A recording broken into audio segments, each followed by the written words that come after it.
Hey guys, welcome back to today's video. So today we're going to be looking at the Massachusetts primary results from last night and pretty much what it means for the 2018 midterm elections. So as one of the most liberal states in the United States, there isn't much to see here, to be completely honest with you. The Senate race and the governor's race is already rated as safe, regardless of political party, and some of the House races are pretty much always expected to go to the Democratic Party. Again, one of the most liberal states, but obviously there are always points where there are very, very liberal or conservative states where they may have an opposition party leader statewide. So in this case, it would be the governorship, or in other states, it may be a Senate election or possibly even just a lieutenant governor election. Regardless of what it is, there usually is at least one representative from the opposition party in a statewide office, statewide elected office, mainly because of their personal issues and their popularity across the state. So in the governorship, we have Charlie Baker on the Republican side, the Republican incumbent. Keep in mind, he is the most popular governor in the United States. That's as a Republican from Massachusetts. Never heard a crazier statement in my life. But Charlie Baker, right now, went on to the Republican primary, and he won his primary. But less than the Democrat won his primary by. And that's something to note. It may seem a little weird, and, with a Republican actually being in the advantage in the governorship in a very Democratic state. I mean, Hillary Clinton won all the congressional districts here. Keep in mind, almost every county in 2008 in the Northeast, Massachusetts was no exception, went for Obama. And then 2012 got a little bit more red. 2016 got a little bit more red. But Massachusetts has been very clear about who they vote for, and that is the Democratic Party. And this governor election is going to be very, very hard for Democrats to win, to be completely honest with you. The Democrats are at a point where this governor is too popular to beat, even though he is a Republican. So he's not really tied to the Trump administration, but many people will try to tie any Republican to the Trump administration.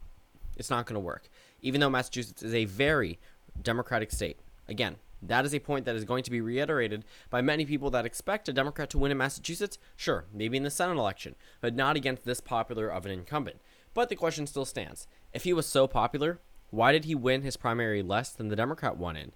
Keep in mind, Gonzales, right over here on the left, won with 64.4% of the vote. Hey, Charlie Baker, the incumbent, keep in mind you have the factor of the incumbency, won with 63.9% of the vote. Less than the Democrat won by.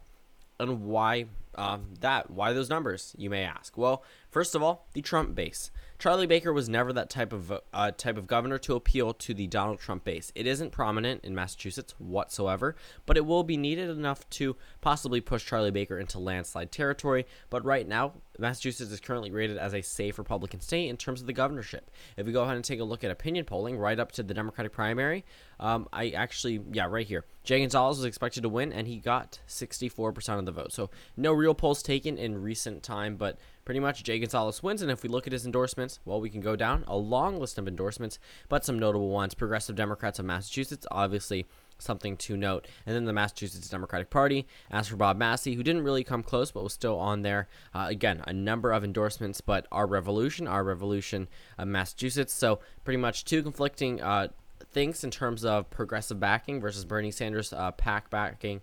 But overall, Gonzales will go on to be the Democratic nominee for the governorship.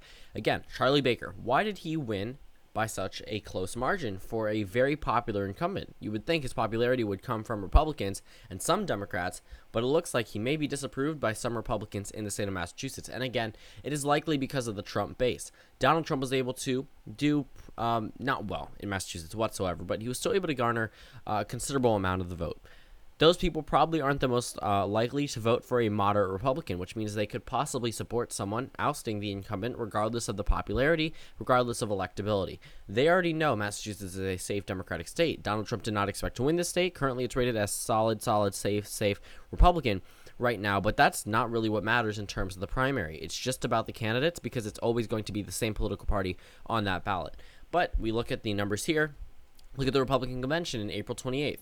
Well, you saw a little bit more of, opposition to the incumbent. Charlie Baker only got 69.8% of the vote. Could have been a fluke, but then the primary results pretty much show even worse results for Charlie Baker. The polling numbers weren't too accurate either. Charlie Baker underperformed in the poll, and Scott Lively I guess, overperformed in the primary there. But also, when we lead into this governor election, I still think Charlie Baker's popularity amongst Democrats and independents will still land him a pretty solid victory in the general election. Just it's very interesting to see this much opposition to an incumbent who is the most popular in the United States. This is not some random Republican who's in there with a 40% approval rating. He is nearing a 70% approval rating statewide in a state Hillary Clinton won in a landslide margin, and also Elizabeth Warren is expected to win with a landslide in the United States Senate, which also goes to show that Massachusetts voters may not be the most partisan. But there was a very contested Democratic primary on the, of course, the Democratic side in the House races, and that was U.S. House District 3. Right now, there is no projected winner, but Lori Trahan has currently announced that she has won, even though that may not be the case, because, again, there are very few votes that separate the few. Nobody has conceded the race in the top two.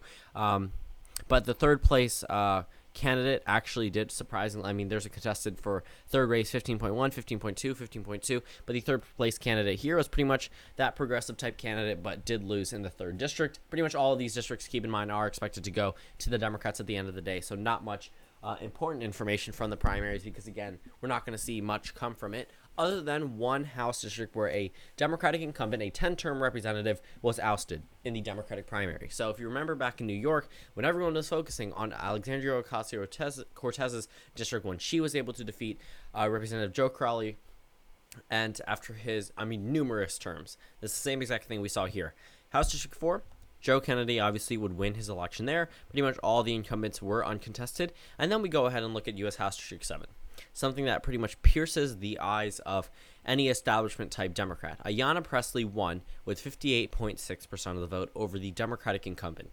Keep in mind, this is a very, very Democratic district. There is no Republican candidate. That's how Democratic of the district it is. It's already going to be a Democratic hold because there are no other candidates on the ballot.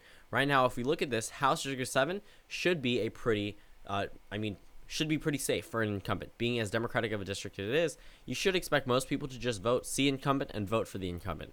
But the fact that a candidate was able to win by this margin against the incumbent is notable, just like it was in New York, just like it was in a couple of other races, in some state Senate races, and then all just like it was in terms of polling numbers, like down in Florida, where Gillum won the Democratic primary despite being 4th in polling, or a couple of other polls that actually showed other candidates behind when they truly weren't behind. And also polling was wrong here too. The incumbent consistently pulled ahead of Ayanna Pressley, but she was able to win. And it just goes to show, if we look at the endorsements, sure, there's a couple more here, a couple more statewide officials, or just nationally known officials. Former governor of Massachusetts, Deval Patrick. Remember, in 2010, very unpopular, but won re-election. Over here, Maxine Waters, U.S. Representative from California. John Lewis, for U.S. Representative from Georgia, the Congressional Black Caucus. Okay, they all endorsed this incumbent. Okay, Ayanna Pressley rode on a wave of equality, especially racial equality. And yet, the Congressional Black Caucus endorsed the incumbent. Also, if we look at some of these statewide officials, not too many notable figures, but also in organizations, Brand New Congress, Democracy for America, Justice Democrats, Progressive Massachusetts, okay? Some very, very, very progressive organizations endorsing this candidate. Whether or not it truly reflects, this is not some Alexandria Ocasio-Cortez scenario, but in terms of the election results, yes, it is. But not in terms of the candidate. This is not as far left as she is. But still, Ayanna Pressley going on to win here after consistently being behind in polling. And in terms of endorsements, it looks very interesting to see an incumbent to lose in this race. So overall, a bunch of the same exact results that you might expect in terms of the Senate race, and in terms of the governor race, and in terms of the House races, except for District 3 and District 7, which District 3 has still not been called. But overall, no major takeaways from these primaries. Other than just outsider Democrats doing very well in some races, it doesn't mean much for 2018. This is not spelling out some new type of 2018 wave, only because, again, if this was regular, it wouldn't be in the news. I wouldn't have mentioned it. This has happened in very few instances, sure, against popular, or not necessarily popular, but long-term representatives, and that doesn't necessarily look the best for the Democratic Party, but it doesn't mean they're losing the majority of their representatives. Not at all. Okay, I'm not taking it away from Ayanna Pressley that she didn't win there, or she didn't win by enough to actually make a statement. She made a clear enough statement to win by over 15%, okay, in a district that was solidly Democratic. It seems like the Democratic primary in states like Hawaii or even Massachusetts, the hardest hurdle to win an election may be the Democratic primary at this point in time.